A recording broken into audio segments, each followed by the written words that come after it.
शुभ संध्याकाळ सगळ्यांना. बघा कसं मस्त छान संध्याकाळचं वातावरण झालंय आणि सकाळपासून सांडगं घालत होतो. हे 2 तळवट घातले. इथं थोडं शिल्लक राहिलं होतं म्हणून इथं, आणि 1 तळवट घरात नेऊन ठेवला. तर कुरडया करून एवढे सांडगे सगळे केलेत. आणि आता अंधार पडलाय, सूर्य मावळायलाच गेलाय. तर थोडं असं आभाळ आल्यासारखं वाटतंय. इरबळ ऊन इतकं पडलं होतं आणि आता आभाळ आल्यागत वाटलं. गाईचं पण सगळं आवरलं. आता तिला खायला पाणी गुळी ठेवली. आता डायरेक्ट धार काढायची. गहू भिजायला टाकल्यात, मला दाखवते. आणि हे सकाळी घातलेल्या कुरडई आता वाळले. कसं आज काय सगळी वाळत नाही, आता उद्या पण घालावं लागते. आता हे सगळं घरात नेऊन ठेवायचं. तर गहू आत्ताच पाण्यात टाकलेत भिजायसाठी, भिजत आता घातलं. भांड्याचा पाळा किती पडलाय तुम्हाला भांडे. तर सकाळपासून सगळी गोळा करून ठेवलेत भांडी.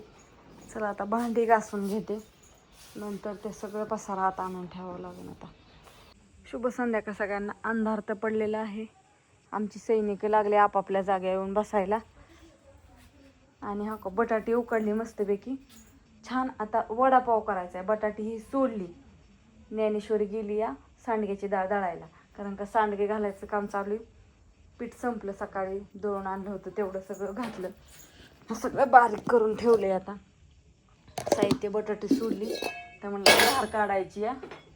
आत्या गेलं देवाची वात उदबत्ती लावायला. बटाटी सोडून घेतली आता मस्तपैकी. चूल पेटवावं म्हणलं, अजून काही पेटवलेली नाही. आणि पाव बघा, एकदम 4 डझन एकदाच पाव आणले. कोणाला किती खायचे आहेत ते खाय ना का. हो का, अण्णा गेलता 4 डझन पाव घेऊन आला. आणि मस्तपैकी आता वडापाव करायच्यात. तुम्हाला हा व्हिडिओ सुद्धा दाखवते. शाबू आणायचा होता डायरेक्ट. हो का, ही दोन्ही शाबूची तर 10 किलो सांगितलं. मी म्हणलं आता 10 किलोने आणते.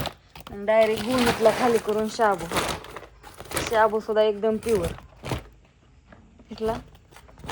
ही गुणी आहे शाबूची, आणला 10 किलो. तर चला मग आता अंधार पडलाय, आधी धार काढून येते मग वडापाव तळायला. अण्णा गेला होता काल गोजूबाईला, तर अण्णा आलाय गणेशला घेऊन. गणेश आणि आमच्या गणपतरावला आल्याच आज जेवण या होतलं का. गणेशला लय वडापाव आवडतो तुला. आणि मग म्हणलं चला आता छान आपलं घरगुती वडापाव करू, कारण का आता एकाच वडापाव खात नाही त्या. नाही किती असलं तर त्या खात नाही, नको. मग आम्ही सगळं मगाच्या धरणं तर तुम्ही बघताय. आता तळायचंच काम राहिले फक्त.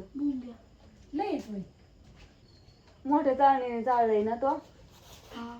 बारकी चाळण तो तिथं आहे. चाळणी तू चाळण कुठनं घेतली.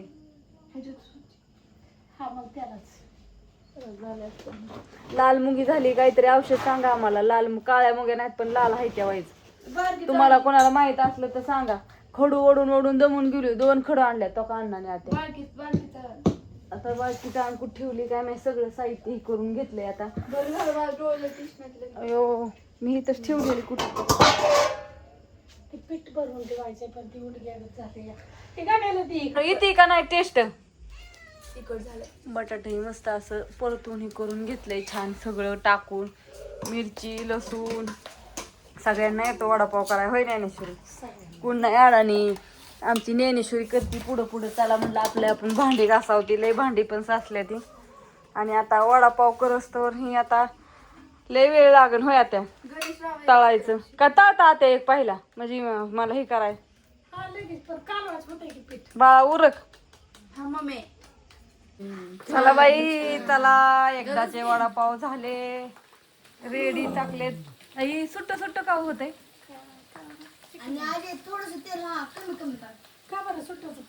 चला गणेश टेस्ट कर. चल घे भांड.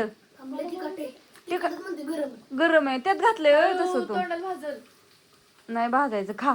आणि मला सांग कसं झालं आपलं घरचं वडापाव आणि एकाचा वडापाव काय फरक आहे. डोळं बांधून कायला का डोळं बांधून देतो का. आणि काय करतो पार. हो ना, तसं करायला पाहिजे होतं ना. बापूंला बापू आहेत का घरी. बापूंला हाक मारा म्हणावं चला. तर अशा प्रकारे आमची वडापावची पार्टी चालली.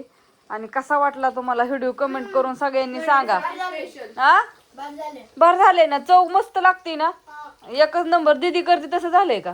झालंय ना, बरं झालं. दीदी पाहिजे होती आणि का आता दोयनीला करू पुढल्या वेळेस. बरं चालतंय. मग साबा ती बिर्याणी करण कुठं काय करीन. हो की, आपल्या तिथं जवळ काय नाही ग. जेव्हा तिकडं जाईन तेव्हा लांबून आणावं लागतं. दुसऱ्यांचं सगळं गावात मिळतं. आपल्याला भावानगरला नाही, बारामतीला. आपल्या गावात लय खपत नाही, लय दिवसाचा असतो ती चवला.